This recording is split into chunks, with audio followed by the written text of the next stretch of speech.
मी जात असताना कोपऱ्यातून ए मायला, हे वाला जो टोनिंग होता ना, हे माझ्यासाठी खूप एकदम काय म्हणतात ना, जनरल झालं. मला फार फाशी देऊन टाकण्यापर्यंत, जेवणात झोपेच्या गोळे टाकून पर्यंत, मारून टाकण्यापर्यंत, ह्या सगळ्या गोष्टी ना आठवल्या ना तरी असं टोली बस्तीमध्ये, कुठल्याही हल्दीमध्ये, कुठल्याही नाच गाण्यामध्ये, कुठल्याही लोकल ट्रेनमध्ये, कुठल्याही सिग्नलवर, कुठल्याही टोल नाक्यावर मी कधीही टाळी वाजून एकही रुपया मागितला नाही. मग पैशासाठी सागरची शिवलक्ष्मी झाली असं म्हणणाऱ्यांच्या तोंडात चप्पल नाही मारली पाहिजे. हाऊस म्हणून कोणी साडी नाही नेसतो. किन्नर वगैरे हे शब्द वापरतात, तुम्हाला काय अपमानास्पद वाटतं? किन्नर लोकांकडून जर 1 रुपया घेतला तर तो खूप भाग्याचा ठरतो, त्याच्या मागे रहस्य काय नेमकं? आम्ही 1 रुपया देतो म्हणजे तुम्हाला श्रीमंत नाही करत एका रात्रीत. आम्ही आमच्या दातात असलेल्या लक्ष्मीला सांगतो तिला रक्तबंबाळ होईपर्यंत मारतो की. आणि जेव्हा ती पोलीस स्टेशनला जाते आहे तर तिथले PI अंमलदार तिला उत्तर देत आहे की तुमच्यासाठी काही कायदा नाही, जाओ जाके नंगे हो जाओ. समाजात बऱ्याचदा असं म्हटलं जातं की खोटे किन्नर खरे किन्नर, आता ह्याच्यातला फरक कसा ओळखायचा? तर काही खरं होई खोटं वगैरे नसतं. बरेच पुरुष असतात हरामखोर नालायक की त्यांना आमच्यासारखं बनवून त्यांना पैसे कमवायचे असतात. मी सेंट जेवियर्स हायस्कूलला होते मनमाडला, आणि छक्का गुड मामू वगैरे असं तोंडावर बोलायची खरं तर कोणाची हिंमत नव्हती, कारण वडील एक प्रतिष्ठित व्यक्तिमत्व होते. वडील पण मला त्या बाबतीमध्ये बोलायचे की मुलींसारखा डान्स करतो, आणि मग वडिलांचे मित्र बोलायचे. शेवटी 10वी पर्यंत कसं तरी रडत खडत काढलं बरं का. पण त्यानंतर मग वडिलांनी असं ठरवलं की ना, हे खरंच पूर्ण बायल्या बनून जावं, म्हणून मला मिलिटरी कॉलेजला टाकलं. पुरुष हार्मोन्स जास्त असतात, स्त्री हार्मोन्स कमी, ते पुरुष असतात. पण ज्यांच्यामध्ये स्त्री आणि पुरुष या दोन्ही हार्मोन्सचा इनबॅलन्स होतो ना, ते आमच्यासारखे बनतात. की किन्नर होणं म्हणजे पैशासाठी किन्नर होणं, किंवा किन्नर होणं म्हणजे फुकट टाळ्या वाजून पैसे मिळवणं वगैरे असं लोकांना वाटतं. पण सर असं काही नाहीये. आमचे संघर्ष फार कठीण आहेत. बस स्टँडच्या मागच्या बाजूला साई सानिका हॉटेल आहे. त्या साई सानिका हॉटेलला मी झाडू मारायचं, टॉयलेट बाथरूम धुवायचं आणि रूम बॉयचं काम केलं आहे 100 रुपीज पर डे ने. आयुष्यातला सर्वात कठीण क्षण कोणता वाटला? आणि तोच एक वाईट क्षण होता की आज सगळ्यांचे आईसाहेब जरी बनून बसले असले तरी आज माझी आई पाहिजे होती. हे सगळं किन्नरांचा श्राप लागतो का?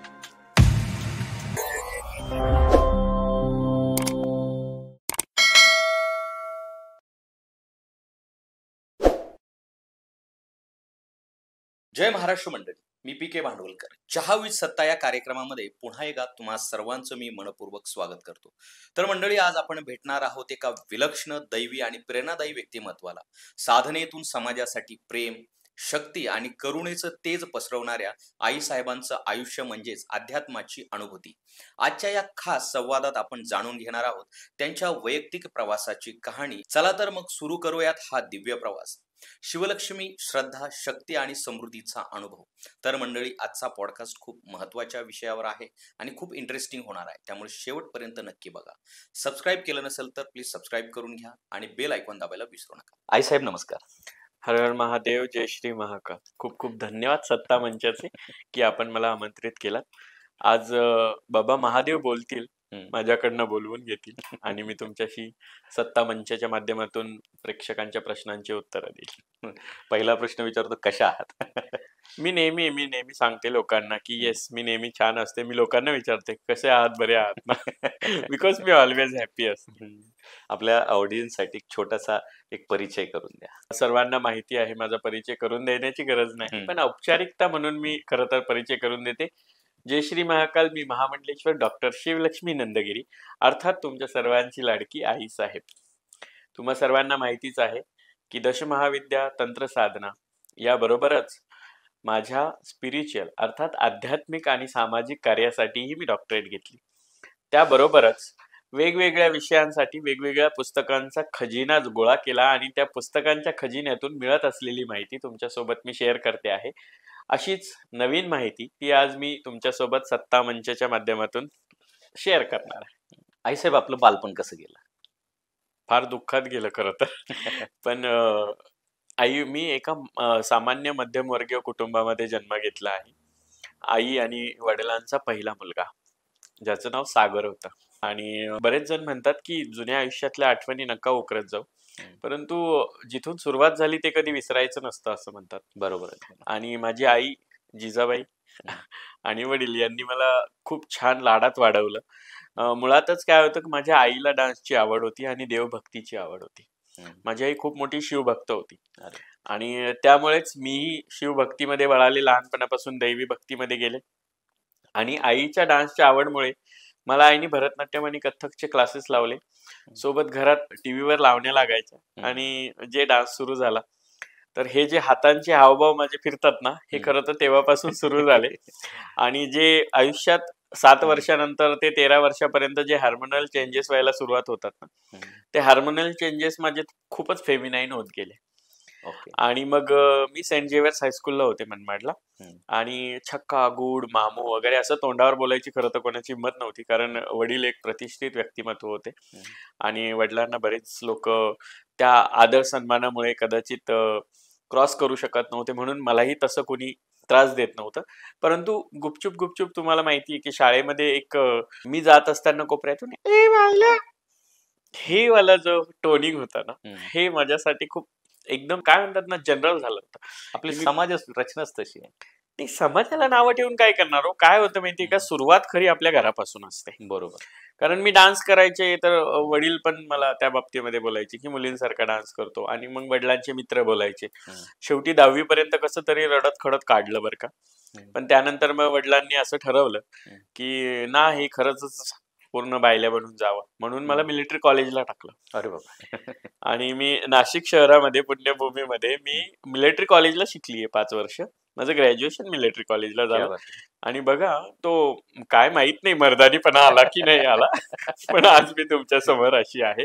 तिथे गेल्यानंतर सकाळी पहाटे 4च्या पासून एमटी पिरियड पासून जो स्टार्ट व्हायचा स्टार्टअप सगळा, तो शेवटपर्यंत असायचा. पण मी वेलकम शो ज्या दिवशी असतो, म्हणजे आपलं वेलकम फंक्शन असतं 11वीच्या मुलांचं स्वागत समारंभ, त्याच्यामध्ये काहे छेड मोहे हा देवदासचा एक सुंदर असा कलाविष्कार होता की काहे छेड छेड मोही गरवाला गात. बस ह्या गरवाला गाणी मला अख्ख्या कॉलेजमध्ये चंद्रमुखी नावाने फेमस करून टाकलं आणि मी अख्ख्या कॉलेजची म्हणजे अगदी शाळेतल्या शिपायापासून तर प्रिन्सिपल पर्यंत सगळे मला चंद्रू म्हणूनच ओळखायचे. तर सागरची चंद्रू कधी झाली हे कळालंच नाही. मध्यंतरी जो 10वी पर्यंतचा पिरियड होता तेव्हा मला पतंग उडवणे, गोट्या खेळणे, ह्या विट्टी दांडू वगैरे ह्या सगळ्या खेळांची माहिती आजपर्यंत नाही. अरे बापरे. म्हणजे तेव्हा पण भातुकलीचा खेळ तिथून आणि टॉवेलची साडी नेसण्यापासून माझा खरा प्रवास सुरू झाला आणि सागरची साखराबाई करून टाकली गल्लीतल्या बायकांनी. मला बायकांमध्ये बसून गप्पा मारायला आवडायच्या. आजही मी गल्लीत गेले की माझ्याशी पुरुषांपेक्षा मुलांपेक्षा जास्त बायका आवाज देतात आणि माझ्याशी गप्पा मारत बसतात. आणि तिथून साखराबाईची कॉलेजला जाऊन चंद्रमुखी झाली आणि ती चंद्रमुखी जेव्हा आईच्या निधनानंतर, म्हणजे जेव्हा मी वयाच्या 18व्या वर्षातच पोहोचत होते, तेव्हा आई आणि वडील यांच्यामध्ये फॅमिलियर काही प्रॉब्लेम्स असतील तर ते मला कॅमेऱ्यावर शेअर करायला नाही आवडत खरं तर, पण काही कारणांमुळे आईची तब्येत फार ढासळत गेली. आई फार आजारी पडली मी कॉलेजला गेल्यापासून आणि तेवढ्या माझं जे सेकंड इयर होतं त्या सेकंड इयरच्या एक्झामच्या वेळी आईने शेवटचा श्वास घेतला. पण मी संक्रांतीच्या दिवशी जेव्हा आईने शेवटचा श्वास घेतला मालेगावला, तेव्हा मी आईजवळ होते आणि आईचं ते वाक्य होतं की तू रस्त्यावर नाचला ना तरी पैसा कमवशील, तू जिथे लात मारशील तिथे पाणी काढशील, इतकी तुझ्यामध्ये ताकद आहे, तुझ्या पायात लक्ष्मी आहे. तर आज तुझ्यावर किती लोक हसले ना तर तू लाजू नको, कारण जे आज हसतील ना ते तुझं ऐकायला उद्या पहिल्या रांगेत बसतील. बरोबर. हे आईचं वाक्य आणि ते आज मी खरंच अनुभवते आहे आई गेल्याच्या 15 वर्षानंतर सुद्धा की हो आहे. बरेच लोक आहेत की ज्यांना मला ऐकायचं आहे, बरीच लोक आहेत की ज्यांना मला पाहायचं आहे. बाकी जेलेस वगैरे किंवा जे फेमस नाही होऊ शकत ते बदनाम करू शकतात किंवा जे माझी बरोबरी नाही करू शकत ते मला बदनाम आणि बरबाद करू शकतात वगैरे, अशा लोकांची यादी वेगळी असेल. बरोबर. पण मला ऐकणाऱ्या लोकांची संख्या फार आहे.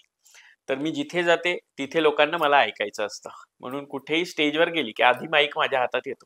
क्या बात आहे.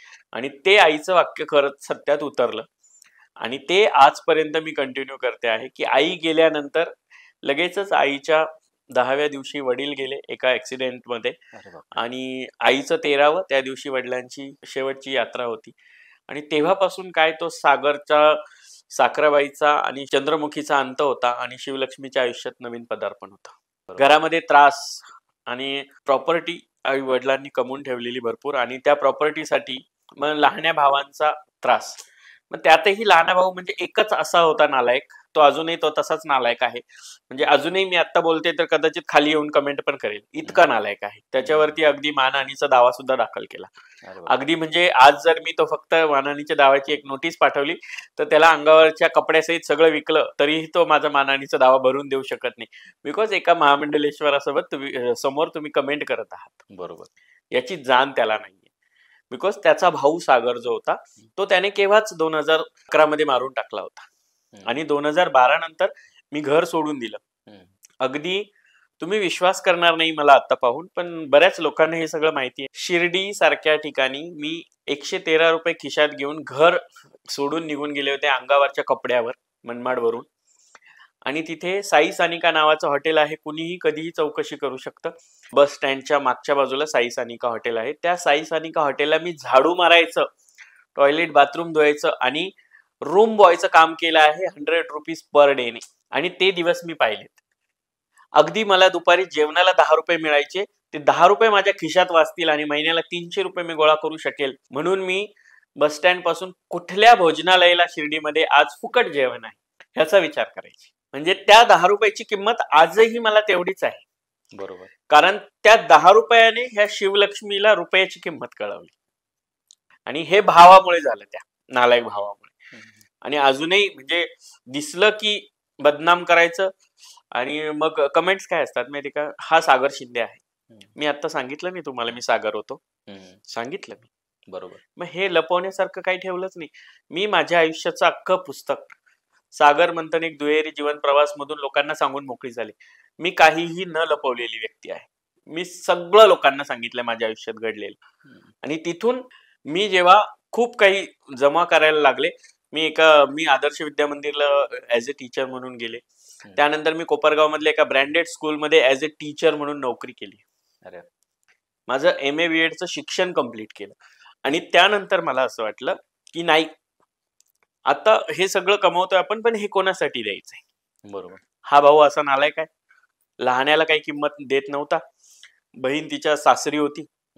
मग आपलं मरण होण्यापेक्षा मला पार फाशी देऊन टाकण्यापर्यंत, जेवणात झोपेच्या गोळे टाकून पर्यंत, मारून टाकण्यापर्यंत, ह्या सगळ्या गोष्टी ना आठवल्या ना तरी असं का पण एवढा त्रास देण्याचं इतकं कारण काय? प्रॉपर्टी, पैसा. आणि आज तोच भाऊ जेव्हा बोलतो ना की हिच्यामध्ये हिंमत नव्हती म्हणून ही किन्नर झाली. MA BEd आहे मी एका शाळेमध्ये टीचर म्हणून नोकरी करत होते. सर, मी 16 जिल्हा परिषदच्या शाळांमध्ये ऍज ए कल्चरल टीचर म्हणून, व्हिजिटर टीचर म्हणून काम पाहत होते. मी महिन्याला 4 ते 5 लाख रुपये कमवणारी व्यक्ती होते. आणि मला साडी घालायची हौस कधीच नव्हती. बरोबर. पण ही माझी हार्मोनल चेंजेस आणि मला प्रॉपर्टीसाठी होत असलेला त्रास हा त्या सागरमध्ये लपलेल्या शिवलक्ष्मीला असा उफाळून बाहेर खेचत होता. काय त्रास दिला त्यांनी एवढा? खूप मला मारझोड केली, रूम मध्ये कोंडून ठेवलं. म्हणजे जेवणात झोपेच्या गोळ्या टाकून लोकांना असं भासवलं की तो नशा करतो. माझ्याकडे तेव्हा काही ठेवतच नव्हते. मी का कुठे जाऊ? तुम्ही आजही ज्या शाळांमध्ये होते ना तिथे जाऊन चौकशी करू शकता. शिंदे सर म्हटलं की लोक आजही माझं तेवढंच कौतुकाने नाव देतात. आणि मी तेवढ्याच कौतुकाची पात्र आजपर्यंत राहिले. कारण आजही त्या शाळेतल्या तेव्हाच्या मुली आजही मला कॉन्टॅक्ट करतात की सर मला ओळखलं का, तुम्ही मला शिकवायला होते. मी ज्या स्कूलमध्ये शिकवायला होते इंग्लिश मिडियमला, तिथले स्टुडंट मला मेसेज करतात की सर मला ओळखलं का, मी तुमच्या स्कूलमध्ये होतो. शेवटी कर्माचा सिद्धांत आहे. हो. आणि हे मी ते केलं, पण त्यांना ते बघवत नव्हतं. शेवटी मी जे जमा केलं होतं त्यातून मी male to female transformation surgery केली आणि मी सागरची शिवलक्ष्मी झाली. पण ह्याच्यात आई वडिलांनी त्यांचा सपोर्ट केला की तुमचा? कोणाची बाजू घेतली? आई वडील गेले होते ना सर तेव्हा. त्यावेळेस गेले होते. आई वडील गेले होते. आई वडील गेले नसते ना तर हे एवढं झालंच नसतं. आणि ह्या नालायकाने फक्त प्रॉपर्टीसाठी केलं होतं हे नंतर खूप लेट कळालं. पण देवाने काही सुखाचं आयुष्य दिलं नाही. काय शेवटी काय असतं ना, तळतळाट नावाचा प्रकार आहे या जगामध्ये. आणि शास्त्र सांगतं की जैसी करणी वैसी भरणी, त्याचं इथे फेडावं लागेल त्याला. आणि काय म्हणतात ना, मला चांगल्या चुंगल्या सोन्याच्या संसारातून बाहेर काढलं होतं त्याने. आणि देवाने त्याला असलेला संसार मोडून, म्हणजे पत्नी त्याची निधन पावली, आता बरेच जण म्हणतात की त्यानेच पत्नी मारली, नंतर मग त्याचे काही पुरावे, मग नंतर मुलगी आजी बाबांकडे सोडून दिली. खूप साऱ्या गोष्टी आहेत की त्याच्यावर आज एलिगेशन टाकले तर होईल. म्हणजे घरात बायको असताना बाहेर 10 ठिकाणी तोंड मारत फिरायची सवय असलेल्या व्यक्तीकडनं लोक काय अपेक्षा करू शकतात. आणि मीही तशी काही अपेक्षा ठेवली नाही. आणि अजूनही आजपर्यंतही टॉर्चरच होतं. म्हणजे पैसा पाहिजे असतो. आता जो आई बाप्पाच्या वारसाचा बंगला होता त्या बंगल्याचा मी हिस्सा सोडून दिला होता. सर, मी माझी सगळी प्रॉपर्टी नाकातल्या मुरणी सहित मी माझ्या भावाला दान करून आले होते. या आजच्या जगामध्ये हे इम्पॉसिबल आहे. पण तरी सुद्धा मी घर दार गाडी बंगला सोनं नाणं किलोभर सोनं होतं सर. चांगली परिस्थिती मी किन्नर व्हायच्या अगोदरची गोष्ट. तरीही मी जेव्हा किन्नर झाले तेव्हा हे सगळं त्याला मी दान केलं. आणि तरीही त्याने पुन्हा पुन्हा पैशासाठी त्रास दिला. शेवटी मी ठरवलं की नाही, आता आपण इथे राहणे नाही. आणि मी घर सोडून दिलं. आणि ते घर सोडून दिल्यानंतर ही शिवलक्ष्मी काय काय सहन करत होती हे सगळं लोकांनी पाहिलं. आणि त्या शिवलक्ष्मीने 2017 मध्ये आचार्य महामंडलेश्वर लक्ष्मीनारायण त्रिपाठी यांच्या चरणाशी समर्पित होऊन मी महंत झाले. त्यानंतर मी महामंडलेश्वर 2021 मध्ये घोषित झाले. 2025च्या याच्यामध्ये श्री श्री 1008 महामंडलेश्वराचा पट्टाभिषेक होऊन स्वतःचं पिंडदान झालं. आज आत्ता जर म्हटलं ना तर मला कोणी नातं गोतं नाहीये. बरोबर. माझं नातं गोतं फक्त माझा धर्म आहे. माझ्यासाठी माझा समुदाय, माझा संप्रदाय फक्त हा धर्म संप्रदाय आहे. बरोबर. पण तरीही या लोकांच्या टॉर्चरमुळे या लोकांबद्दल बोलणं भाग पडतं. कारण सागरची जेव्हाही स्टोरी लिहिली जाईल शिवलक्ष्मी होण्यापर्यंतची, तेव्हा तेव्हा हे तिने सोसलेले जे घाव आहेत हे लिहिले जातील. आणि माझे जी दोन्ही पुस्तकं माझ्यावर लिहिली जात आहेत, सागर मंथन एक दुहेरी जीवन प्रवासचं आणि सागर नावाचं एक पुस्तक, सागर से शिवलक्ष्मी का इतिहास, अशा पद्धतीचं एक पुस्तक हिंदीमध्ये लिहिलं जात आहे. या दोन्ही पुस्तकांमध्ये ह्या सगळ्या गोष्टी प्रकर्षाने लिहून ठेवल्या जाणार आहे. म्हणजे आता या व्हिडिओच्या पॉडकास्टच्या माध्यमातूनही माझं दुःख आयुष्यभर राहणार आहे. बरोबर, अगदी बरोबर. 50 पेक्षा जास्त पॉडकास्ट झाले. म्हणजे मी तुम्हाला सांगितलं की हा माझा 60वा पॉडकास्ट आहे. पण 60व्या पॉडकास्ट पर्यंत सर जीव तळतो. बरोबर. की आज एका मी ठिकाणावर आहे आणि मी कोणी फक्त एक असं कोणीतरी दिसलं की जे शिवलक्ष्मीची बरोबरी किंवा शिवलक्ष्मीला काहीतरी बोलणार असेल तर लगेच तिथे जाऊन कमेंट करायचं, माझं नाव विकास शिंदे, मला कॉल करा, मी सांगतो हा सागर शिंदे आहे, हा सागर पोपट शिंदे आहे, हा मनमाडला राहतो. अरे मी सांगते बाळा, तू कशाला कष्ट घेतो, इथपर्यंत बोलायची वेळ येते. आणि शेवटी मी लेट इट बी असं म्हणायचं आणि आपण आपल्या कामाला लागायचं. महंत पदापासून जे धर्म कार्य करत आले त्याचं फळ म्हणून आचार्यजींनी माझ्या पदरामध्ये महामंडलेश्वर पदाची धुरा दिली. आणि आज मी श्री श्री 1008 महामंडलेश्वर शिवलक्ष्मी नंदगिरी उर्फ तुमची आई साहेब म्हणून तुमच्या समोर आहे. बरोबर. हा छोटासा प्रवास नाहीये सर. बरोबर. किती वेळा मार खाल्ला असेल, किती वेळा पडले असेल, किती वेळा उठले असेल, 2 वेळा सुसाईड करायचा ट्राय केला असेल, पण तरी देवाने मला तिथपर्यंत नाही बोलवलं. कारण देवाने मला काहीतरी विशेष कामासाठी पाठवलेलं आहे. बरोबर. आणि ते विशेष काम मी आज करते पॉडकास्टच्या माध्यमातून का होईना. आता हा जो लहानपणी हार्मोनल चेंजेस कोणत्या वयात आला होता? खरं तर हा 7वी 8वीला असतो ना आपण तेव्हा जाणवायला लागतो. खरं तर 4थी 5वी पासूनच दिसतो. म्हणजे जा ना ग बाई, नको ना, बायकांमध्ये बसणं, मग मुलींसारखं खेळणं, मुलींसारखं साड्या नेसणं, मुलींसारखं काजळ लावणं, मुलींसारखं नेल पेंट लावणं, मेहंदी काढणं, इथून ना ते हळूहळू दिसायला लागतं. खरं तर हार्मोनल चेंजेसला सुरुवात ही वयाच्या 7व्या वर्षानंतर सुरू होते. आपल्या बॉडीमध्ये काही फेमिनाईन हे असतात, काही मस्क्युलाईन असतात. आणि जेव्हा XY हे जे गुणसूत्र सगळ्यांना फोडून सांगायची गरज नाही, कारण सगळ्यांना शाळेमध्ये खूप लहानपणी शिकवतात.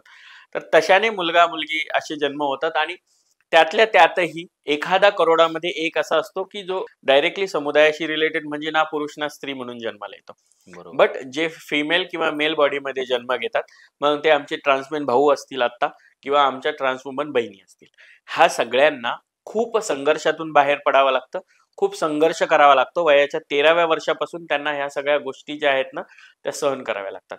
हार्मोनल इनबॅलन्सिंग काय असते हे लोक समजू सुद्धा शकत नाही. बरोबर. मी खूप जनरल उदाहरण देते. मंथली सर्क्युलेशन असतात महिलांना, त्या 4 दिवसामध्ये त्यांचे हार्मोनल इनबॅलन्स होतात, हार्मोन्स इनबॅलन्स होतात. त्यावेळी त्यांची चिडचिड, त्यांचं कंबर दुखणं, त्यांना त्रास होणं, त्यांना अशक्तपणा वाटणं, इथपर्यंतच्या गोष्टी ज्या आहेत त्या तुम्ही फक्त महिलांच्या बाबतीमध्ये ऐकता. आणि ह्याच गोष्टी आमच्या बाबतीमध्ये सुद्धा घडतात, याचा कोणी विचारच करत नाही. काय फक्त पुरुष म्हणून जन्म घेतलाय, पण देवानी आम्हाला इथं आपण म्हणतो ना, हम सब कठपुतली आहे, हमें चलाने वाला वो ऊपर बैठा है. बरोबर. Same thinking. आम्ही काय आमच्या मनाने विचार नसेल केला ना. जर केला असेल तर. परमेश्वरावर विश्वास ठेवणारी लोक आहेत, मानवी मन आहे ना ते पण. तर परमेश्वराने काहीतरी विचार करून ठरवलं असेल ना, तेव्हा सागरची शिवलक्ष्मी झाली. आणि जरी सागरची शिवलक्ष्मी झाली, तरी सागरची शिवलक्ष्मी झाल्यानंतर मी साडी नेसून कुठल्याही ट्रेनमध्ये, डोली बस्तीमध्ये, कुठल्याही हल्दीमध्ये, कुठल्याही नाच गाण्यामध्ये, कुठल्याही लोकल ट्रेनमध्ये, कुठल्याही सिग्नलवर, कुठल्याही टोल नाक्यावर मी कधीही टाळी वाजून एकही रुपया मागितला नाही. मग पैशासाठी सागरची शिवलक्ष्मी झाली असं म्हणणाऱ्यांच्या तोंडात चप्पल नाही मारली पाहिजे. बरोबर. कारण शिक्षण सोडलं नाही ना. आजही शिकतेच आहे. आल्यानंतर सर आपल्यासोबत बोलणं झालं की मिस्टर भांडवलकर, की तुम्ही पुस्तकं छान वाचता, काही पुस्तकं असतील तर मला पण द्या, बिकॉज मला आवड आहे. वाचनाची आवड आहे. आणि हे वाचन तुम्हाला मोठं करतं सर. शिक्षण ही अशी कला आहे ना, की जी कितीही पद्धतीने रंगवली ना, तरी ते चित्र पूर्ण होत नाही. हे जग हे ज्ञानाचा अफाट महासागर आहे. खरंच आणि आपण गुडघ्यावर पाण्यात पण नाही जाऊ शकत. अजून नाही जाऊ शकत. मग मी मरेपर्यंत. ते सांगते की आज वयाची 35 आली माझी आणि मी एवढं बोलते आहे, तर मला अजून खूप काही बोलायचंय. बरोबर. म्हणजे ह्या सगळ्या गोष्टी शिक्षणामुळे येतात. हे ज्यांना नाही कळत त्यांना नाही कळत. अशी सागरपासून शिवलक्ष्मी पर्यंतची रथयात्रा होती आणि त्या रथयात्रेला अर्जुन रथाची साथ मिळाली आणि महामंडलेश्वर पदापर्यंत मी पोहोचले. हे फक्त माझ्या गुरूंचा कृपा आशीर्वाद होता, माझ्या आई वडिलांची पुण्याई होती आणि माझ्या मेहनतीचं फळ होतं, हे म्हणायला मी चुकणार नाही. परंतु त्याबरोबरच माझ्याबद्दल जळणाऱ्या, माझ्याबद्दल वाईट बोलणाऱ्या, मला बदनाम करणाऱ्या, मला बरबाद करण्याची स्वप्न बघणाऱ्या, तरी स्वतःचा बाजार उठून घेणाऱ्या लोकांचीही पुण्य आहे. कारण त्यांनी मला बोलले नसते तर मी मोठी झाली नसते. बरोबर आहे. त्यांनी आपल्याला पिटवलं. हो, कारण बोलणारी पाहिजे हो, निंदा करणारी लोक पाहिजे आपल्या आयुष्यामध्ये. तुकाराम महाराज म्हणतात निंदकाचे घर असावे. असावे शेजारी. आणि तुम्ही ही गोष्ट कधी पण आजपर्यंत ऐकली असेल, वाचली असेल, खरंच लक्षात ठेवा, जर सर तुमची निंदा नाही झाली ना, तुम्ही पेटतच नाही. तुम्ही पेटत नाही आणि तुम्ही मोठे होत नाही. नेहमी लक्षात ठेवतो आपण ही गोष्ट. आपल्याला खूप संतांकडून, महात्म्यांकडून ह्या गोष्टी माहिती पडतात आणि ऑलवेज आपण ह्या ज्या थॉट्स आहेत, आपण वेळोवेळी हे थॉट्स आणि थॉट्स आपण ऐकतो की जब तक जिंदा है तब तक निंदा है. जोपर्यंत निंदा होणार नाही तोपर्यंत तुम्ही मोठे होणार नाही. मला सांगा, कोण या जगामध्ये निंदेशिवाय 3 उदाहरण देतो तुम्हाला. कसे? महात्मा गांधी. जी, अपमान झाला म्हणून एक महात्मा आपल्या देशाला मिळाला. करेक्ट. डॉक्टर बाबासाहेब आंबेडकर. अपमान झाला, महामानव मिळाला. आणि सर्वात श्रेष्ठ म्हणजे आग्र्याच्या दरबारात अपमान झाला, आपल्याला छत्रपती म्हणून मिळाले. आपल्याला छत्रपती मिळाले. खरंच म्हणजे खूप अशा उदाहरणं. महामानवांना आपण त्रिवार वंदना करतो. कशासाठी करतो? की आपण त्यांची प्रेरणा घेऊन मोठं झालं पाहिजे. आपण त्यांच्या कार्याला सलाम करतो, कारण की आपण त्यांच्या कार्याकडे पाहून वागलं पाहिजे. आपल्याला कधी असं वाटलं नव्हतं. म्हणजे कमेंटमध्ये येऊन बोलणाऱ्या किंवा भुंकणाऱ्या कुत्र्यांना बिस्किट टाकत बसायचं नाही, असे आपले संस्कार आहेत. बरोबर. पण तरीही त्या लोकांनीच आपल्याला मोठं केलं आहे, हेही विसरायचे नाही. हे आपले संस्कार आहेत आणि हे त्यांचे उपकार आहेत. अगदी खरं. मला हे म्हणायचं की ज्या वेळेस, कारण ते लहान वय होतं, ते बालमन होतं, त्या बालमन, आज तुम्ही मॅच्युअर आहात, 35 वर्षाचे आहात, पण ज्या काळी हे चेंजेस झाले, समाजाला हे दिसायला लागले, त्यावेळेस तुमचं मन तर बाल्यावस्थेत होतं. हो, त्यावेळेस काय काय त्रास झालाय, समाजाला तुम्ही कसं फेस केलं? मी ना खूप लहानपणी माझ्या आईला बोलली होती 7वीला असताना. बघा, मी 4थी पासून ना स्कूल्समध्ये ना डान्स कॉम्पिटिशन्स मध्ये पार्टिसिपेट करायला लागलो. खूप बक्षिसं मिळाली, खूप खूप खूप आजपर्यंत खूप अवॉर्ड्स मिळाले मला डान्ससाठी. म्हणजे मी the best dancer of Manmad पासून the best dancer of Lasalgaon पासून खूप ठिकाणी मी डान्सिंगसाठी उतरायचे आणि मी ती मोठी मोठी होत गेले. माझे ते हावभाव, माझं ते बोलणं, माझं ते वागणं, माझं ते चालणं, ते ना नेहमी मला वेगळं वाटायचं. सो मी एक दिवस ना माझ्या आईला बोललेच की मम्मी, मला ना असं असं वाटतं. तर माझ्या आईने मला सांगितलं होतं की कसाही असला ना तरी तू माझा मुलगा आहेस. आणि ते माझ्या डोक्यामध्ये आजपर्यंत कन्फर्मली आहे की मी माझ्या आईचा मुलगा आहे आणि मला जर हे असं आयुष्य मिळाले आहे, जर माझ्याकडनं काही चुकलं असतं, जर मी सागरची शिवलक्ष्मी झाली ही माझी चूक असती, तर माझ्या आईने मला आजही ते जाणवून दिलं असतं. पण शिवलक्ष्मी होऊन मी जिजाबाई सारखी दिसते असं म्हणणाऱ्या 1000 लोकांना विचारून पाहायचं की सागरची शिवलक्ष्मी झाली पण जिजाबाई सारखी राहिली. म्हणजे माझ्या आईचे संस्कार माझ्यामध्ये आहेत आजही आणि मी त्यामुळे वेगळ्या वेगळ्या पद्धतीने स्वतःला सावरू शकले आहे. मला कळत होतं ना त्यावेळेस, मला वाटायचं की नाही, बाकीची मुलं कसे गोट्या खेळतात, बाकीची मुलं पतंग उडवतात, पण मला त्या मुलांमध्ये जायला ना पण थोडं शाय फील होतं. मला आवडत नव्हतं. मला त्यापेक्षा जास्त मुलींमध्ये बसायला, गप्पा मारायला, बायकांच्या गप्पा ऐकायला हे आवडायचं. म्हणजे बायका जर खाली गप्पा मारत असतील ना, तर मी मागे खाटेवर जाऊन बसणार किंवा कोणत्या तरी बाईकडे जाऊन बळत जाऊन बसणार, बळत मांडीवर डोकं ठेवणार, बळत डोकं दुखतंय म्हणणार आणि ते सगळं ऐकत बसणार. आणि नंतर मग ते खेळण्यामध्ये मुलींसोबत मी तसं बिहेव करणार, की बघ ना असं झालं, बघ ना तसं झालं, आणि हे माझ्या शरीरात आलं सर. आणि ते फेमिनाईन जी तुमची वागणूक असते ना, ही तुम्हाला किती ठेवायची आहे कंट्रोलमध्ये हे डिपेंड करतं. बघा, प्रत्येक बॉडीमध्ये काही म्हणजे पुरुष हार्मोन्स असतात, काही स्त्री हार्मोन्स असतात.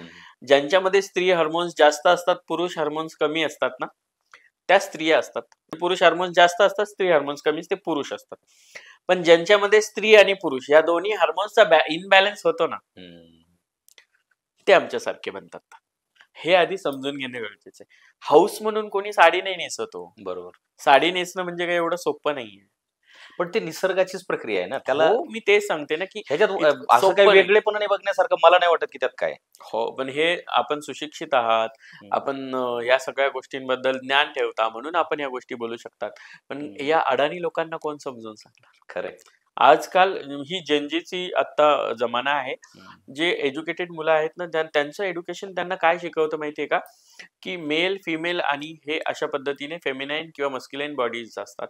त्याच्याने असं होतं. म्हणजे मुलींचा मुलगा पण होतो आणि मुलांची मुलगी पण होऊ शकते.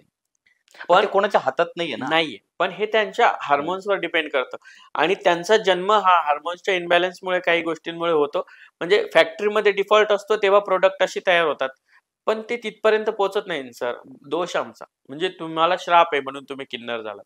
पण मी स्वतःला नेहमी वरदान मानते, की हो, परमेश्वराने मला निवडलं असेल म्हणून 2दा सुसाईडचा ट्रायप करून सुद्धा मेली नाही. 2 हार्ट अटॅक येऊन गेले तरी मेली नाही. भावाने पर गळा दाबून मारायचा प्रयत्न केला तरी मेली नाही. झोपेच्या गोळ्या टाकून मारायचा प्रयत्न केला तरी मेली नाही. ओढणीने गळा आवळून दोन्ही बाजूने माझा शेवटच्या श्वासापर्यंत हे करायचा प्रयत्न केला तरी मेली नाही. अख्खी प्रॉपर्टी सोडून दिली पण मी मेली नाही.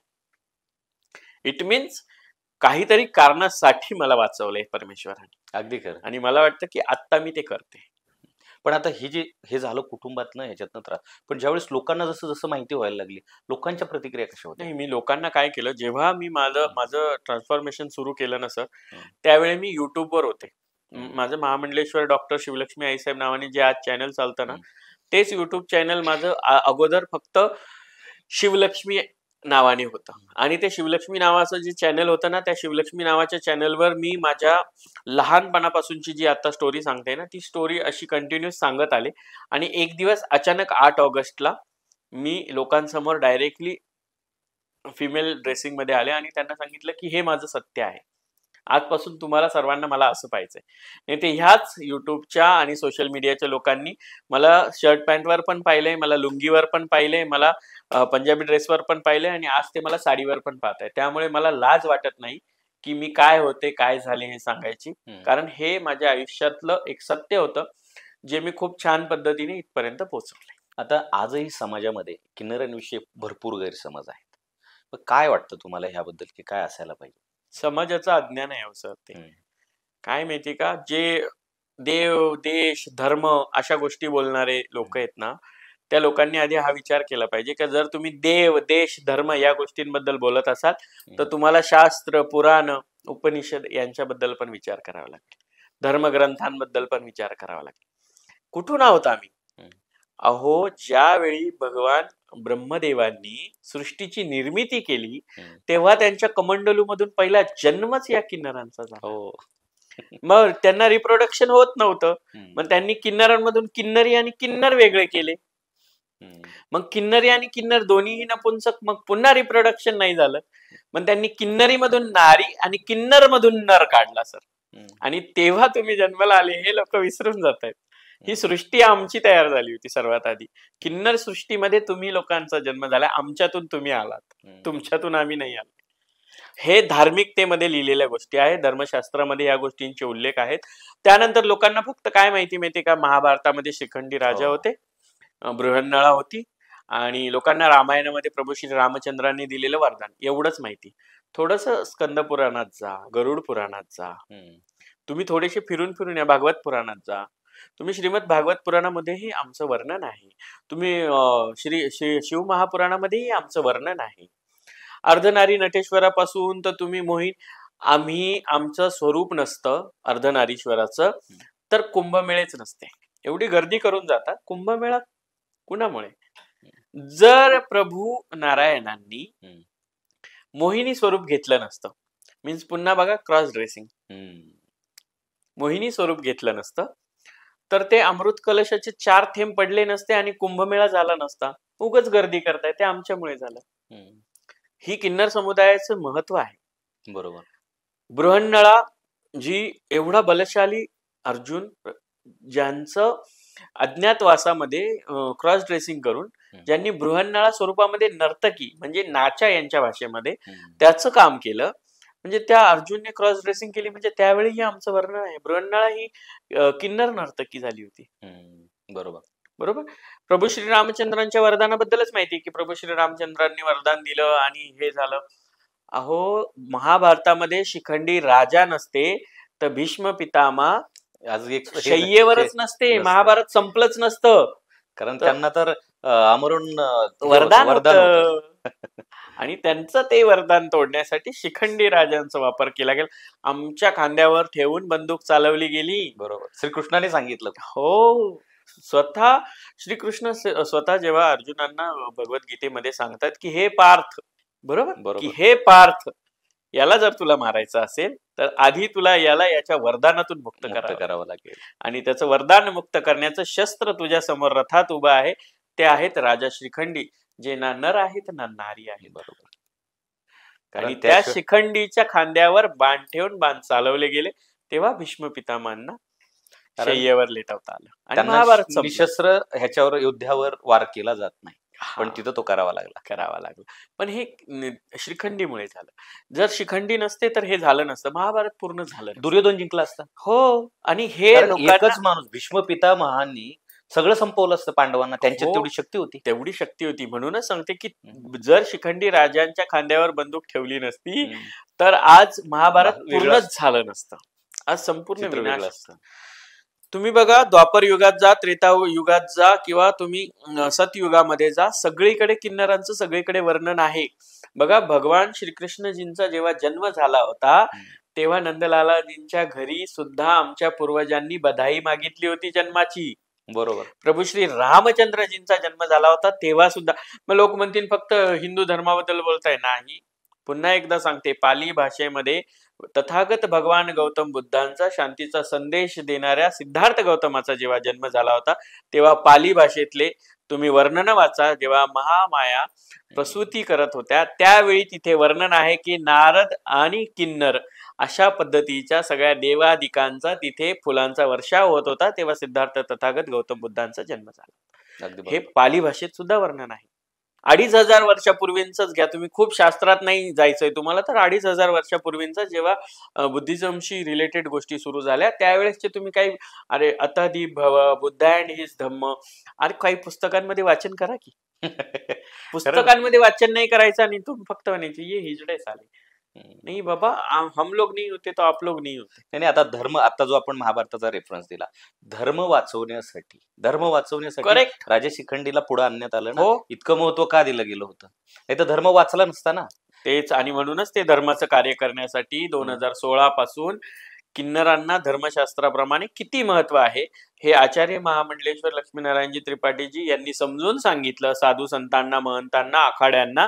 तेव्हा 2016 पासून आमचा संघर्ष सुरू झाला. 2021 मध्ये पहिली किन्नर आखाड्याची ध्वजा उभारली गेली. 2025 मध्येही आम्ही कुंभ केला.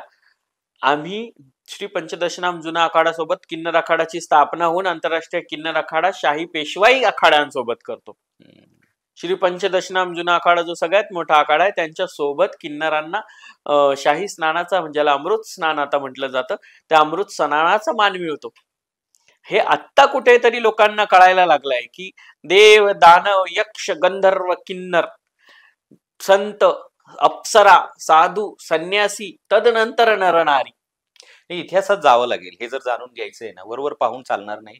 कारण वरवरचा अभ्यास काही कामाचा नाही, हे आपण हो. शोधलं पाहिजे, ह्याचा रिसर्च करणं गरजेचं आहे. गरजेचं आहे आणि अनेक इतिहास तज्ञ पण आहेत. जर आपण इतिहासाकडे वळताय, मी आता थोडं धार्मिकतेचं उदाहरण दिलं, पण मी इतिहासाकडे वळते कारण आता आपल्याशी बोलता बोलता मला मागे मराठ्यांचा इतिहास खंड 1 दिसला आणि त्याच्यातून मला अचानक इतिहासातल्या काही गोष्टींची पुनरावृत्ती सांगावीशी वाटते आहे की 1800 जेव्हा जेव्हा हिंदू सनातन धर्मापासून होतो ना, तेव्हा काही लोकांनी काय केलं, आमच्यावर अन्याय करायला सुरुवात केली.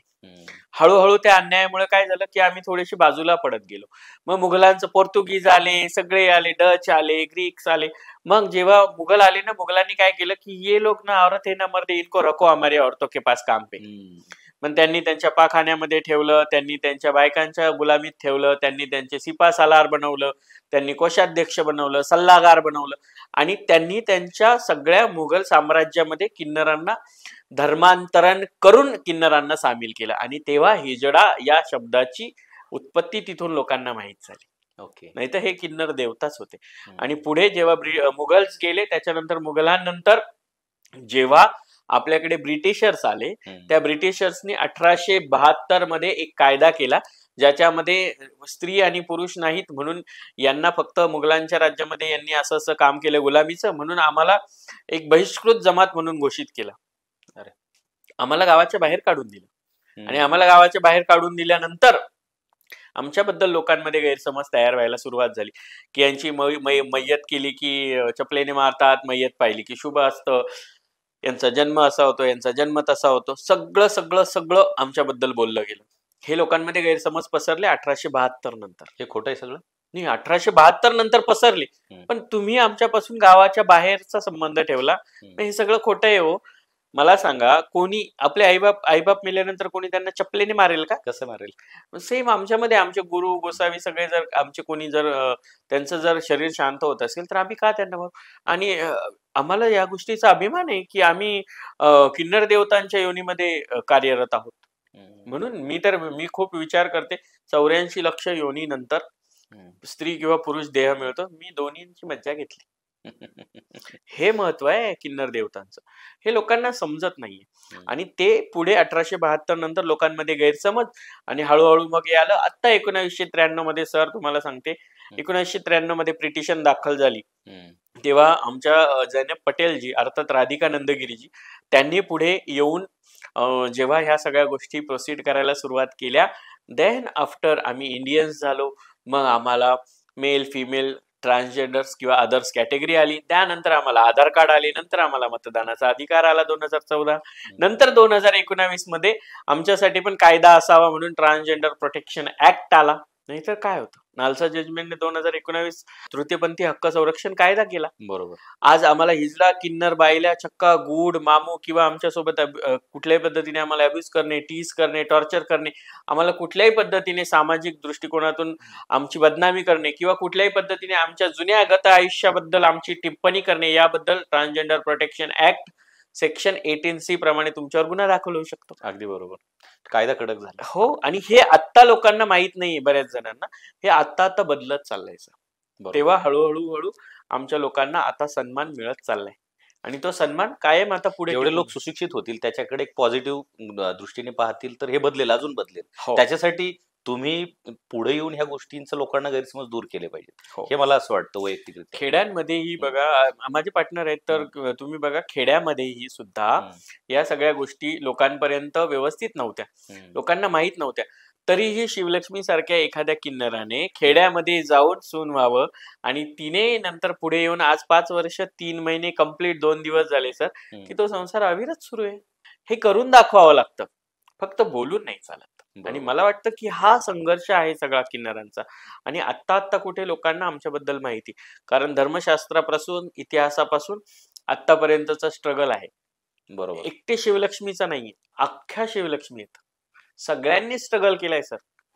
फक्त काही आहेत की ज्या पुढे येऊन बोलू शकतात, काही आहेत जे नाही बोलू शकत. बरोबर. काही अनुभव सांगता येतील, कारण खूप व्यथा असतात. काय खूप खूप खूप म्हणजे बघा, प्रेमाचं नाटक करून मारून टाकण्याचे प्रकरण आपल्या पुण्यामध्येच घडलेत.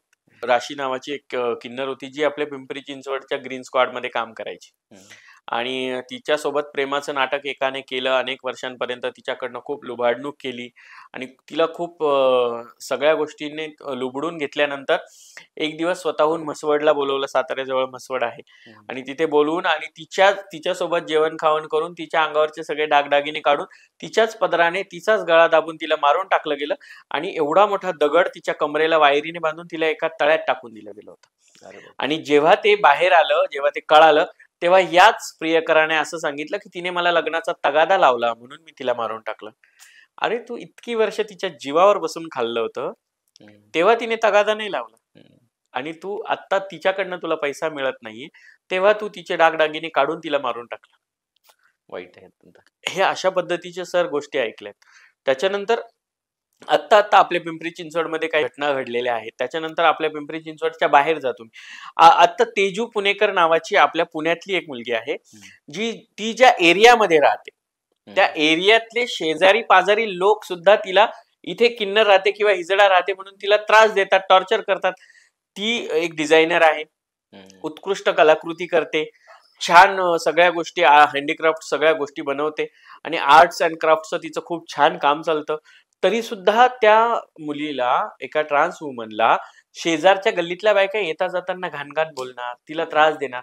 तिने पोलिसांमध्ये जाऊन तक्रार केली की पोलीस लोक त्या बायकांचं ऐकणार, किन्नरांचं कोण नाही ऐकत. ह्या पण गोष्टी आम्हाला सहन कराव्या लागतात. आमची आकांक्षा नावाची एक ट्रान्स वुमन आहे जी आपल्या मुंबईमधली आहे.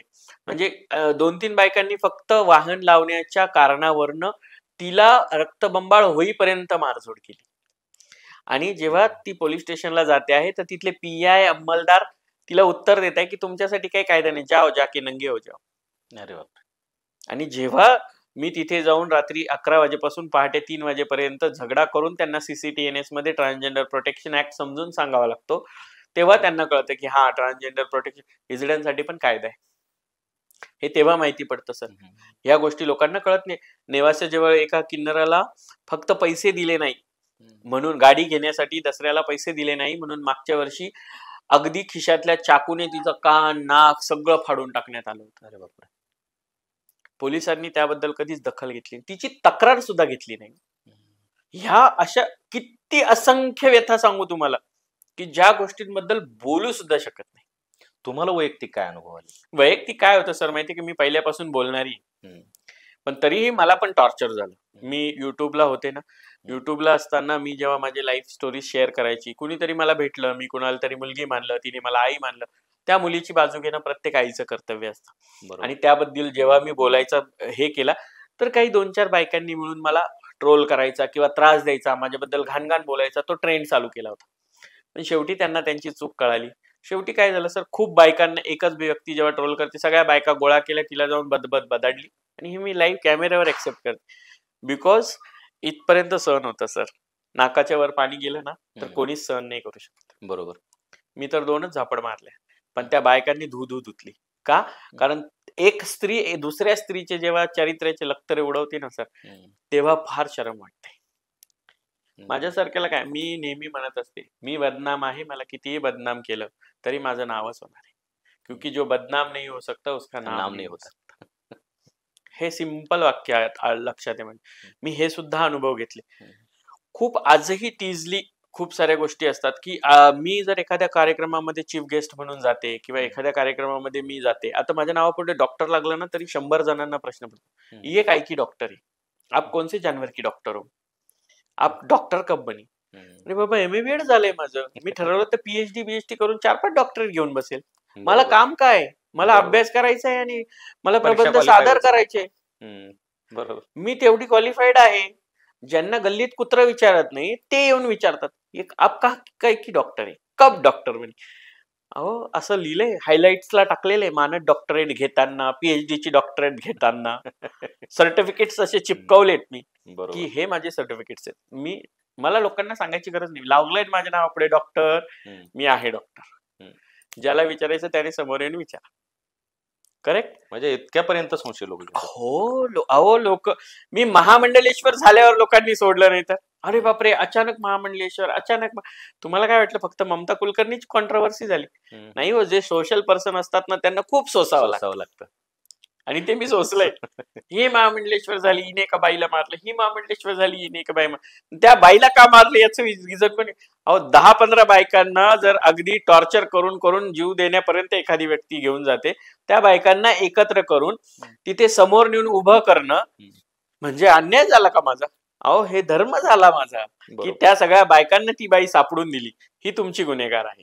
आणि मी अशा वेळी धर्मातले वाक्य तर नंतर सांगेल, पण अशा वेळी मी संविधानातले वाक्य सांगायला फार अशी हे असते. पण त्यापेक्षा जास्त सगळ्यात ज्यांनी संविधान लिहिलं त्या परमपूज्य डॉक्टर बाबासाहेब आंबेडकरांचं वाक्य आहे की जुल्म करणे वाले से जुल्म सहने वाला गुन्हेगार होता है. करेक्ट. मला ते गुन्हेगार व्हायचं नव्हतं, त्यामुळे जी जुल्म करणारी होती तिला समोर आणून दिलं, सैन्यवाल्यांना समोर आणून दिलं, आपण गुन्हेगार नाही. बरोबर. ह्या पद्धतीने ह्या सगळ्या न्याय झाला ना. हा न्यायच झाला सर, हा धर्माने न्याय होतो. बरोबर. आणि ह्या गोष्टी संविधानाने जर समोरच्या व्यक्तीवर बोलायला गेलं तर खूप काही बोलू शकतो आपण, पण संविधानाने दिलेल्या अधिकारांचं उल्लंघन पण आपल्याला करायचं नाही. आणि म्हणून मी त्यावेळी त्या सगळ्या गोष्टी घडल्यानंतर सुद्धा व्हिडिओ बनवून टाकला होता सर, लाईव्ह घेऊन मारलं होतं. इट मीन्स मी काहीतरी विचार केला असेल ना. बरोबर. मी त्यात शेवटला वाक्य सुद्धा वापरलं होतं की संविधानाने मला अधिकार दिलेला आहे की कोणी माझ्यावर किंवा इतर महिलांवर अन्याय करत असेल तर त्याचा बदला घेणे. आणि या स्त्रीने सांगितलं की माझ्या गाढवावरनं दिंडा काढा, मला फरक पडणार नाही, कारण मी सगळ्यांच्या चारित्र्याचे दिंडवडे उडवलेत. आणि एखादी स्त्री दुसऱ्या स्त्रीच्या चारित्र्याचे जेव्हा दिंडवडे काढते तेव्हा त्या स्त्रीबद्दल बोलणं हा कधीही न्याय असतो. बरोबर. आणि म्हणून मी ते बोलले आणि ह्या गोष्टी मी स्वतः अनुभवल्या ना, म्हणून सांगते. आणि आता तर मी किन्ने यशोदय सामाजिक संस्था, ज्या आमच्या संस्थापिका आहेत सुमेधा लिमन, यांच्या अंडरमध्ये आम्ही हे काम करतो. मी प्रमुख सल्लागार म्हणून जरी काम करत असले तरी किन्ने यशोदय सामाजिक संस्थेचं कार्य इतकं लांबपर्यंत नेऊन ठेवलं सर आम्ही, की ज्यांच्यावर अन्याय होईल ना त्यांच्यासाठी जाऊन उभे राहतो. बरोबर. मला वाटलं नाही याच्यावर अन्याय झाला जाऊन उभी राहील, मला वाटलं त्याच्यावर अन्याय झाला मी जाऊन उभे राहील. एवढ्या वर्षात पहिल्यांदा फक्त माझ्या चेल्यासाठी उभं राहावं लागलं.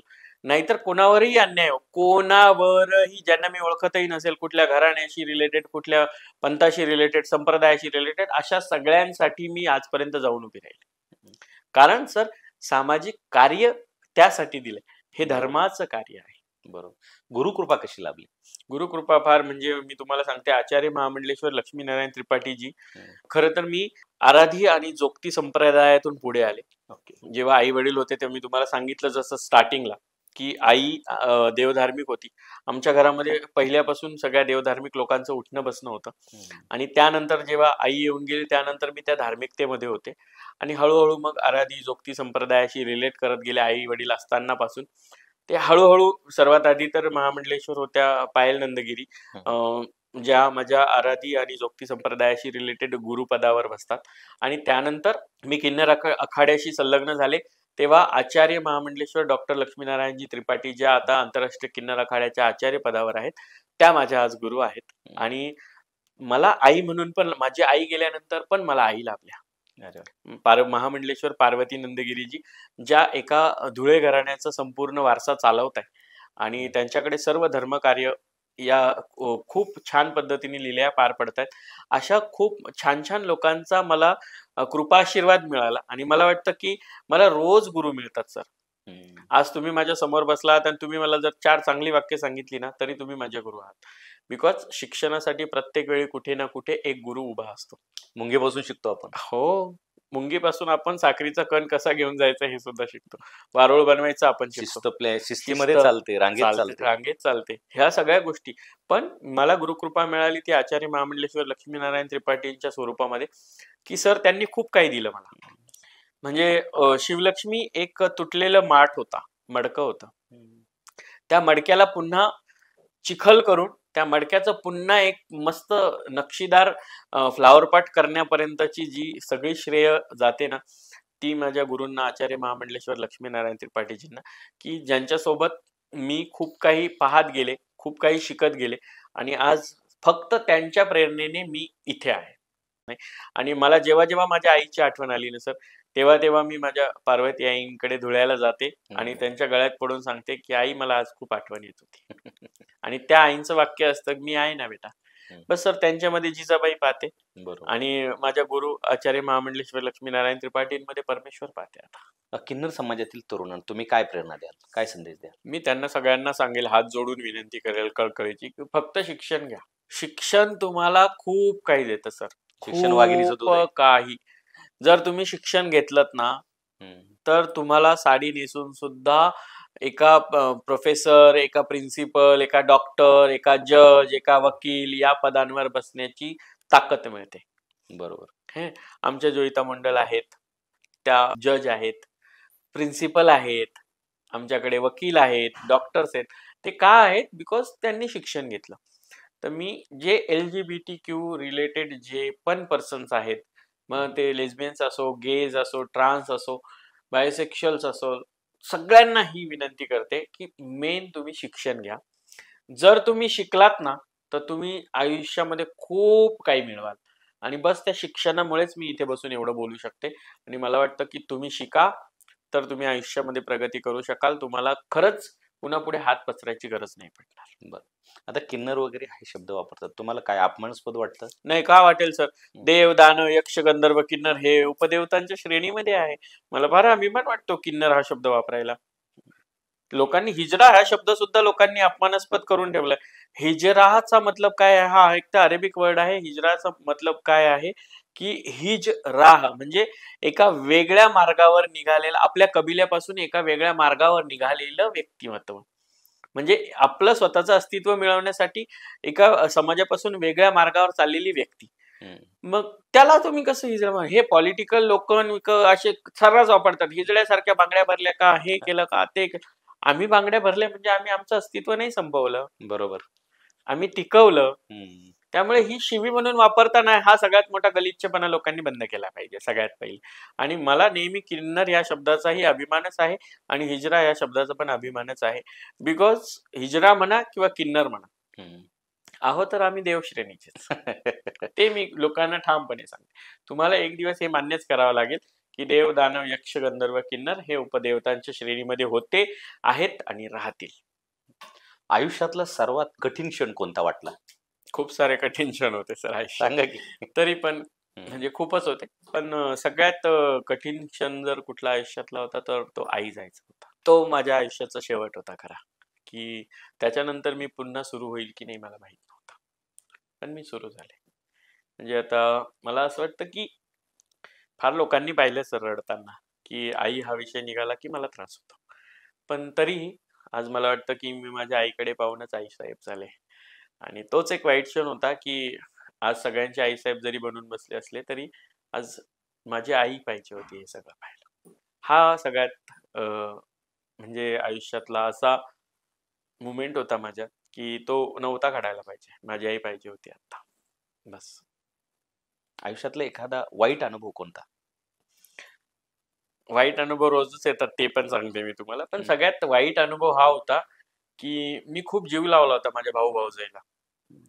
आणि त्यांनी खूप प्रेमाने, खूप लढिवाळपणे माझ्याकडनं माझी प्रॉपर्टी बक्षीसपत्र लिहून घेतली आणि नंतर त्यांनी माझी साथ सोडली आणि नंतर त्यांनीच मला बदनाम करायचा प्रयत्न केला. खरं तर हे सगळ्यात आयुष्यात माझ्या वाईट घडलं की माझ्यांनी माझ्यासोबत घात केला आणि आजपर्यंत ते घातच करतायत. खूप जीव लावला सर मी, खूप जीव लावला. खूप म्हणजे अगदी प्रमाणापेक्षा जास्त. काय त्रास दिला त्यांनी? खूप त्रास दिला. म्हणजे मी मगाशी सांगितलं तो त्रास त्यांचाच होता, त्या भाऊ भाऊजीचा. आता ती भाऊजाई नाही, बिचारी स्वर्गवासी झाली. देवाने नाही ठेवलं तिला माझं एवढं यश पाहायला. कदाचित तिच्या नशिबात नसेल माझं एवढं यश पाहायचं. पण तो भाऊ नालायक आहे अजून जिवंत. आणि तो माझ्या आयुष्यातला सगळ्यात वाईट अनुभव आहे की चुकले तेव्हा जेव्हा त्यांच्यावर विश्वास ठेवला. कारण आधी मला माहिती होतं विश्वास नाही ठेवायचा. पण नंतर परत बायको गेल्यानंतरही मला वाटलं की परत ठेवून बघू विश्वास. पण नंतर कळालं की तो विश्वासाला लायकच नाही. आणि तो सगळ्यात आयुष्यातला वर्स्ट असा मोमेंट आहे की मी पुन्हा पुन्हा त्यांच्यावर विश्वास ठेवत गेले. आणि मला ते आत्ता खूप छान रिअलाइज होतं एवढ्या 2-3 वर्षामध्ये की आपल्याकडून एवढंच एक वाईट अनुभव घेतला गेला की आपण त्यांच्यावर वारंवार विश्वास ठेवला. आता समाजामध्ये एक गोष्ट मला अनुभवाला आली की किन्नर लोकांकडून जर ₹1 घेतला तर तो खूप भाग्याचा ठरतो. त्याच्या मागे रहस्य काय आहे नेमकं? मी तुम्हाला सांगितल्याप्रमाणे रामायणामध्ये प्रभू श्री रामचंद्रांनी आम्हाला वरदान दिलं होतं की तुम्ही मंगलमुखी व्हाल, तुम्ही ज्याच्या मंगलाची कामना कराल त्याचं खरोखर मंगल होईल. आणि तुमच्या मुखी तुम्ही मंगलमुखी व्हाल म्हणजे तुमच्या मुखी लक्ष्मी सरस्वती वास करतील. आम्ही 1 रुपया देतो म्हणजे तुम्हाला श्रीमंत नाही करत एका रात्रीत. आम्ही आमच्या दातात असलेल्या लक्ष्मीला सांगतो की हे लक्ष्मी एवढं सामर्थ्य या व्यक्तीला दे की या 1 रुपयाच्या आकर्षणाने या व्यक्तीला मेहनतीचं आणि कर्माचं फळ चांगलं मिळू दे आणि याला मेहनत करून खूप मोठं कर. आणि त्याला मेहनतीला बळ मिळावं म्हणून खरं हा 1 रुपया असतो. पण लोक म्हणतात तसं. मग असं लोकांना 1 रुपया देण्यापेक्षा आम्ही एकमेकांना 1-1 रुपया वाटून आम्ही नसतं श्रीमंत झालो, कशाला टोल नाक्यावर उभे राहिलो असतो. शुभ कार्यात किन्नरांना सन्मानाने बोलवलं जातं. ह्याच्या मागे काय गुपित आहे? पुन्हा याचंही उत्तर झालं सर माझं. हम्म. कारण की देव, दानव, यक्ष, गंधर्व, किन्नर यांच्याबद्दल मी सांगितलं तेव्हाच मी तुम्हाला सांगितलं की किन्नरांची सृष्टी आधी तयार झाली. तुम्ही आमच्या सृष्टीवर आलात आणि आमच्या सृष्टीवर येऊन तुम्ही नवीन घर बांधताय, तुम्ही नवीन जन्म देताय, तुम्ही नवीन वास्तू करताय, तुम्ही नवीन दुकान करताय, नवीन कार्याची सुरुवात करताय. सर तुम्हाला तो टॅक्स द्यावा लागेल, तो दक्षिणा स्वरूपात द्या, आम्ही भरभरून आशीर्वाद देऊ. म्हणजे सिम्पली माझा पर्सनल व्ह्यू आहे की मी अशा पद्धतीने ह्या गोष्टीला पाहते की तुम्ही आमच्या सृष्टीवर आहात आणि आमच्या सृष्टीमध्ये येऊन तुम्ही नवीन नवीन वस्तू करताय तर तुम्हाला त्याचा टॅक्स पे करावा लागेल. आणि जर तुम्हाला टॅक्स पे करायचं नसेल तर तुम्ही आमच्यासाठी काहीतरी करा की आम्हाला तुमच्याकडून टॅक्सच नाही घ्यावा लागणार. किन्नरांचा श्राप लागतो का? हो मग लागेल ना सर, का नाही लागणार? अहो स्त्रीचा पण लागतो, पुरुषांचा पण लागतो, मग किन्नरांचा नाही लागणार का? जर तुम्ही एखाद्या व्यक्तीला तळतळ तळतळ तळतळ तळतळवलं तर त्या व्यक्तीचा श्राप लागणारच. मग ती पुरुष असो, स्त्री असो किंवा किन्नर असो. किन्नर मंगलमुखी आहेत, ते नेहमी तुमच्यासाठी मंगल कामनाच करतात. परंतु ज्यावेळी तुम्ही त्यांच्या सहनशीलतेचा अंत पाहता ना त्यावेळेस त्यांचा श्राप अशा पद्धतीने लागतो. माझा श्राप लागला पण माझ्या भावाला लागला. म्हणजे सोन्याचा संसार, एक तर 9 वर्षांनी मुलगी झाली होती आणि त्यात 2 वर्षाची मुलगी असताना बायको मरून गेली विना रिझन. घराची मुलगी असून आई आजी बाबांकडे निघून गेली. म्हणजे सर तळतळ जी असते ना, सहनशीलतेचा शेवटचा अंत म्हणजे तळतळाट असतो आणि तो तळतळाट म्हणजे खरा श्राप असतो. पण तो माझा असू द्या, तुमचा असू द्या किंवा एखाद्या स्त्रीचा असू द्या, तुम्ही शेवटच्या स्तरापर्यंत जर तळतळावाल तर तुम्हाला तो श्राप कोणाचाही लागेल, फक्त किन्नरांचंच का? आता समाजात बऱ्याचदा असं म्हटलं जातं की खोटे किन्नर, खरे किन्नर. आता ह्याच्यातला फरक कसा ओळखायचा? सर काही खरं खोई खोटं वगैरे नसतं. बरेच पुरुष असतात हरामखोर नालायक की त्यांना आमच्यासारखं बनून आणि त्यांना पैसे कमवायचे असतात. म्हणून ते काय करतात, लोकांसाठी ना सर एक गैरसमज आहे की किन्नर होणं म्हणजे पैशासाठी किन्नर होणं किंवा किन्नर होणं म्हणजे फुकट टाळ्या वाजून पैसे मिळवणं वगैरे असं लोकांना वाटतं. पण सर असं काही नाहीये. आमचे संघर्ष फार कठीण आहेत आणि त्या संघर्षातूनही बरेच पुरुष मंडळी असे आहेत की ज्यांना काही करायचं नसतं आणि त्यांना आमचं नावही बर्बाद करायचं असतं, बदनाम करायचं असतं आणि त्यांना काही न करता साडी नेसून फक्त पैसे मागायचे असतात. असे जे बहिरूपी लोक फिरतात ना त्यांना खरं तर बहिरूपी म्हटलं जातं आणि ते लोक खरं तर आमच्या समाजाला बदनाम करतात. आईसाहेब, आपण सत्ता मंचच्या व्यासपीठावर आलात, आम्हाला आशीर्वाद दिले आणि भरभरून मार्गदर्शन केलं, त्याबद्दल सत्ता मंच आपला सदैव आभार आहे. खूप खूप धन्यवाद सत्ता मंचचे आणि आपले सुद्धा सर की खूप छान पद्धतीने जीवन प्रवासापासून खरं तर लक्ष्मी वैभवापर्यंत आज मला पोहोचता आला आहे आणि लोकांना हे कळालं आहे की खरंच आयुष्यातला संघर्ष जेव्हा तुम्हाला सत्तेपर्यंत घेऊन जातो तेव्हा सत्ता मंचासारख्या मंचावर येऊन तुम्हाला तुमच्या आयुष्याच्या संघर्षाची सत्ता कशा पद्धतीने आले हे सांगता येतं आणि त्याबद्दल मी तुमचे खूप खूप आभारी आहे आणि सर्वांना खूप सारे आशीर्वाद आणि दीपावलीच्या हार्दिक शुभेच्छा. तर मंडळी, आज आपल्या सत्ता मंच या व्यासपीठावर सन्माननीय महामंडलेश्वर डॉक्टर शिवलक्ष्मी आईसाहेब आल्या आणि त्यांच्या वैयक्तिक प्रवासाची कहाणी आणि लक्ष्मी पूजनाचं गूढ तत्वज्ञान याबद्दल आपल्याला माहिती दिली. त्याबद्दल मी सत्ता कुटुंबाच्या वतीने त्यांचे खूप खूप आभार मानतो आणि आपणही अमूल्य असा रसग्रहण करण्यासाठी वेळ दिला त्याबद्दल आपल्या सर्व मंडळींचे मी आभार मानतो. आईसाहेबांना मी पुढील वाटचालीसाठी खूप खूप शुभेच्छा देतो. तर मंडळी, पुन्हा भेटूया एका नव्या विषयावर, एका नव्या पाहुण्यांबरोबर. भेटत राहू, बोलत राहू. तर मंडळी, अजूनही चॅनलला सबस्क्राईब केलं नसेल तर सबस्क्राईब करून घ्या आणि बेल आयकॉन दाबायला विसरू नका, म्हणजे येणारे एपिसोड तुमच्यापर्यंत पोहोचतील. आणि जर एपिसोड आवडला तर तुमच्या जवळच्या व्यक्तीपर्यंत नक्की शेअर करा. तोपर्यंत सर्वांना माझा जय हिंद, जय महाराष्ट्र.